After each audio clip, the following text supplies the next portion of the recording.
కరీంనగర్ జిల్లాలో కావచ్చు, కరీంనగర్ కాన్స్టిట్యున్సీ కూడా వెలమలు ఎక్కువగా ఉంటారు అంటుంటారు. అంతే గతంలో గంగుల కమలాకర్ గారు రాకముందు అంత వెలమలదే పెత్తనం ఉండేది. అయితే 2019లో వెలమలంతా ఏకమై వారి సామాజిక వర్గానికి మరోసారి పట్టం కట్టాలనే ఆలోచన ఉందన్నారు. అందులో భాగంగా కాంగ్రెస్ పార్టీ నుంచి ఇప్పుడు రాష్ట్ర అధికార ప్రతినిధిగా అంటే కేసీఆర్ గారి సొంత అన్న కుమార్తె అయిన కేసీఆర్ గారు అన్న రంగారావు గారి కుమార్తె ఇప్పుడు కల్వకుంట్ల రమ్యారావు గారు అక్కడ కాంగ్రెస్ పార్టీ నుంచి 2019లో పోటీ చేయడానికి సిద్ధంగా ఉన్నారు. రమ్యారావు గారు పోటీలో ఉంటే, వెలమ సామాజిక వర్గానికి చెందిన రమ్యారావు గారు పోటీలో ఉంటే పరిస్థితి ఎలా ఉంటుందంటారు మీకు? ఇప్పుడు మీరు దాంట్లో 2 రకాల ప్రశ్నలు ఉన్నాయండి, దానిలో సమాధానం ఉంది.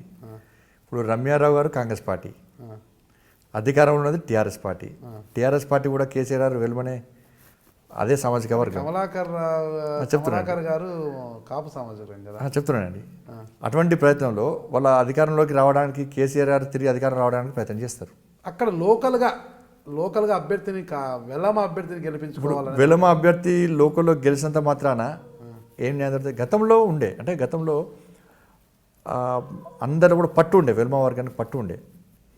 అట్లా అని చెప్పి వెల్మ వర్గానికి వ్యతిరేకతనో లేకుంటే ఇంకో వర్గానికి వ్యతిరేకతను లేకుంటే వాళ్ళు పట్టుండే ఒక రాజకీయ ఆధిపత్యం వాళ్ళు చేసారు. చేసినప్పుడు వెలుమలను గెలిపించుకున్నారు, అదే స్థలం మిగతా కులాలను కూడా గెలిపించారు వాళ్ళు. అట్లా మేము కేవలం వెలుమనే గెలిపించాలని చెప్పి మిగతా వర్గాలు కూడా ఆ స్థాయికి వచ్చినప్పుడు గెలిపిస్తారు. ఇప్పుడు ఎంపీగా ఉన్నారు, ఎంపీగా పొన్నప్రభు గారు 2 సార్లు పొన్నప్రభు గారు గెలిచినండి, ఎల్లంనగర్ ఎంపీ గెలిచినారు.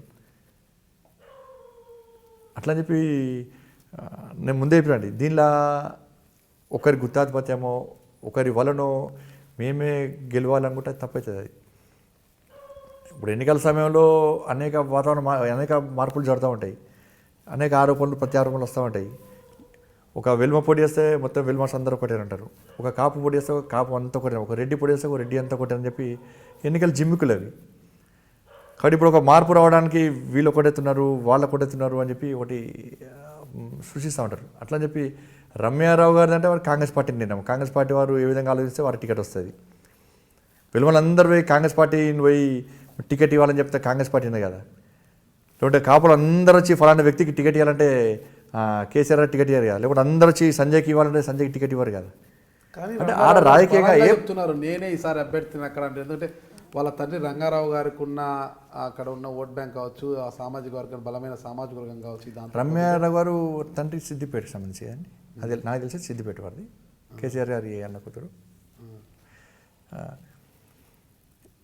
అంటే అక్కడ ఎలక్షన్స్ రమ్య గారికి వాళ్ళ కాంగ్రెస్ పార్టీ మీద వారు ఇచ్చే నిర్ణయం బట్టి ఉంటుంది, వారికి నమ్మకం ఉండొచ్చు. కాంగ్రెస్ పార్టీ టికెట్ ఇస్తే, రమ్యారావు గారికి టికెట్ వస్తే మీతో పోటీ ఎలా ఉంటుంది? మీరు రమ్యారావు గారిని కాదని గెలవగలరా? అక్కడ వెలమల్ని కాదని గెలవగలరా అన్నది ఇక్కడ ప్రశ్న.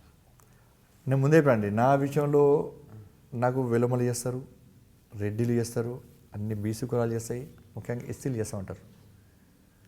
నేను ఒక కుల ప్రాతిపదికన ముందు వ్యక్తిని కాదు.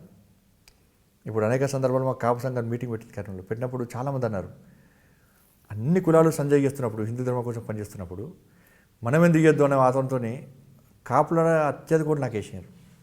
ఎక్కడైతే కాపు డామినేషన్ ఉంటుందో ఆ ఏరియాల్లో అత్యధిక కోట్లు నాకు వచ్చినాయి. బీసీలు ఉన్నటువంటి డివిజన్లు నాకు ఎక్కువ కోట్లు వచ్చినాయి. అట్లా అని చెప్పి నా విషయంలో సరే మిగతా కులాల ప్రతిపాదన చేస్తారు కావచ్చు, నాకు ఆ విషయం నాకు ఎలక్షన్స్ టైంలో బయటపడుతుంది చెప్పి నేను కులాల ప్రాతిపదన చేయను. నాకు అన్ని కులాలు మద్దతు తెలుపుతాయి.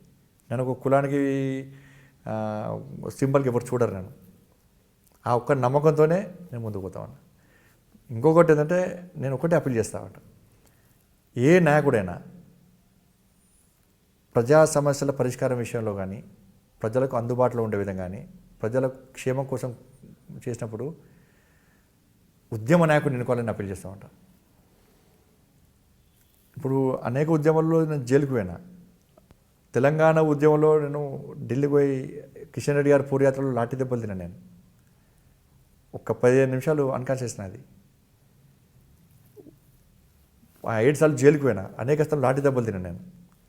కాబట్టి కరీంనగర్లోనే కాకుండా రాష్ట్ర వ్యాప్తంగానే ఎక్కడైనా ఉద్యమ స్ఫూర్తి, సమాజం మీద అవగాహన ఉన్న వ్యక్తులను ఎన్నుకోవాలనుకుంటా. అదే అప్పీల్ చేస్తూ ఉంటాను నేను. కాబట్టి ఏం లేకుండా నేను ఈ కులము కాబట్టి మనం ఈయనకు ఓటేయాలి, మన కులం వాడు ఓటేయాలి, ఈయన మనం కులం వాడు ఓటేయాలి, లేకుంటే ఈయన వేరే కులం ఈయన ఓడించాలని చెప్పి ఆలోచన ఎప్పుడు రావద్దు. ప్రజల లోపల రావద్దు, నాయకుల లోపల రావద్దు, పార్టీ లోపల రావద్దు. అది ఆ ఆలోచన మారినప్పుడే మన ప్రజాస్వామ్యం అంటాం, ఒక మంచి ఆలోచన అంటాం, అది ఎప్పుడు వస్తుంది. మీరు చూస్తున్నారు ఐ డ్రీమ్ న్యూస్ని. మీరు చూస్తున్నది ఐ డ్రీమ్ న్యూస్. అంటే కళలని నిజం చేస్తూ ప్రజలకి నిజాలని కళల ద్వారా తీసుకొచ్చే ఐ డ్రీమ్కి మై బెస్ట్ విషెస్. మీరు చూస్తున్నది ఐ డ్రీమ్ న్యూస్. మీరు చూస్తున్నారు I dream channel. For more videos, please subscribe iDream. మరిన్ని వీడియోల కోసం ఐ డ్రీమ్ని సబ్స్క్రైబ్ చేయండి. Please subscribe I dream. And I'm very much satisfied with the way interview went on. Kindly subscribe to iDream. For more videos, subscribe to iDream. And loads of fun entertainment and content. Do watch iDream.